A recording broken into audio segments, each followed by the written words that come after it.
Welcome everybody back to Boost in Motion, guys. And today we got some good news. AMS is the first one and only one to tune the first Nissan Z. Guys, let's hit that intro. Welcome everybody back to Boost in Motion, guys. Good morning, good afternoon, and good night. Thank you.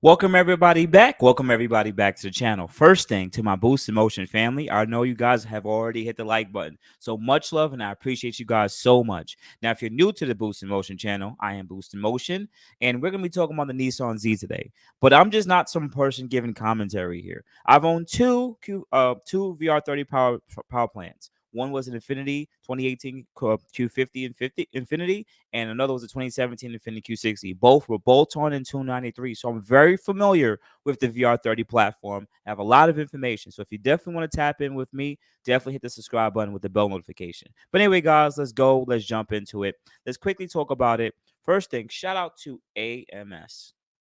Shout out to AMS. Now, even though I do say my things about AMS, and yeah, their parts are a little expensive, but nonetheless, they put a lot of time and attention, and that's why things are expensive, because they put time and attention and money into it. R&D is very important. Well, today was the first day that they released this information. They officially have tuned the world's first Nissan Z. So shout out to them for doing that. So we're going to go through some of the information, and I'm also going to give you some information that I know about this platform and about the engine and where I can see where it may go. All right, cool. Let's just jump into that part. So this comes from the direct AMS site on Facebook, the 2023 Nissan Enthusiast Group, and they said it just like this.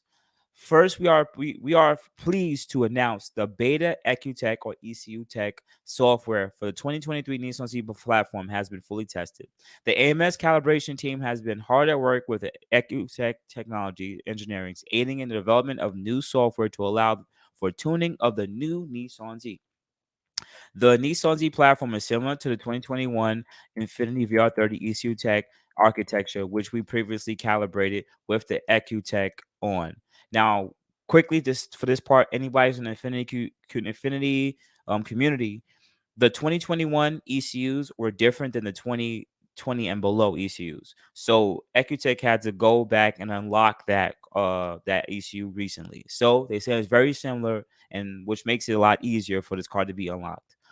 Now, which has jump-started development for the Nissan Z. We are proud of our history and working directly with EcuTech to help implement, test, and debug and refine any new race trauma features and model year support to benefit the community, and look forward to working side by side with them for the future updates. Cool. All right. Now, note that these power figures are work in progress, and as the platform develops, we will likely change in the future. The particular test was done with with performance exhaust, high octane race fuel to reduce any likelihood of detonation, as we are working on prototype environment. So, all in all, what are the results? The results for this automatic 9-speed transmission was 452 wheel horsepower and 523 pounds of torque. This is all to the wheels. Now, for the positive, probably watching because you're like, oh my God, you've been waiting for the Z, but you know nothing about the VR30. These are very common numbers, right? But I would also implement two things here. Number one, right? Um, they said they did this with a catback exhaust. I would assume a catback exhaust. We don't know if they did a full downpipe or just a lower downpipe, because you can, for the VR30, you usually have upper and lower cat. So I would assume the new Nissan has the same thing.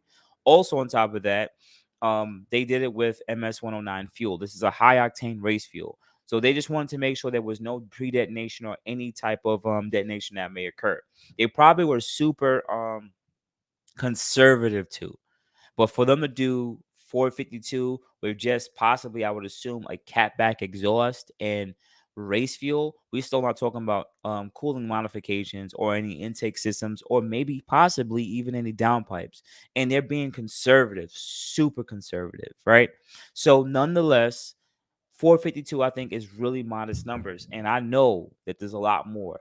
to be done on this platform. 452 is just to start off right now. I would assume that this car is probably going to do 452 on 93 once they finally start getting stuff dialed in. Second, I would also add is it's a beta. So it's not fully unlocked ECU. They're probably just making mild changes to the corrections to the ECU, but nothing that's full-fledged open, such as when it's on the Q50 and Q60. So it's still beta version now. So there's way more headroom. Now for the super people, I bet you guys are like, oh my god, like the car only did 452. Oh my god, it's gonna be super slow. Like, yeah, it's not gonna be the super killer. Give it some time. Give it some time. That same stock turbo on that B58 is pretty trash too, I know. All right, so give it some time. All right, but nonetheless, I'm actually really excited about seeing this actually happen in this platform. This is super great. I would say these torque numbers are really high too.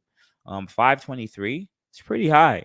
Usually, if you're tuned on 93, like both my cars, well, my Q50 I didn't down to it. My Q60 I did, but the Q60 did about 450, 450 wheel, well, 454 wheel, about the same amount of torques, but it was a little less torque, like 505 to 510.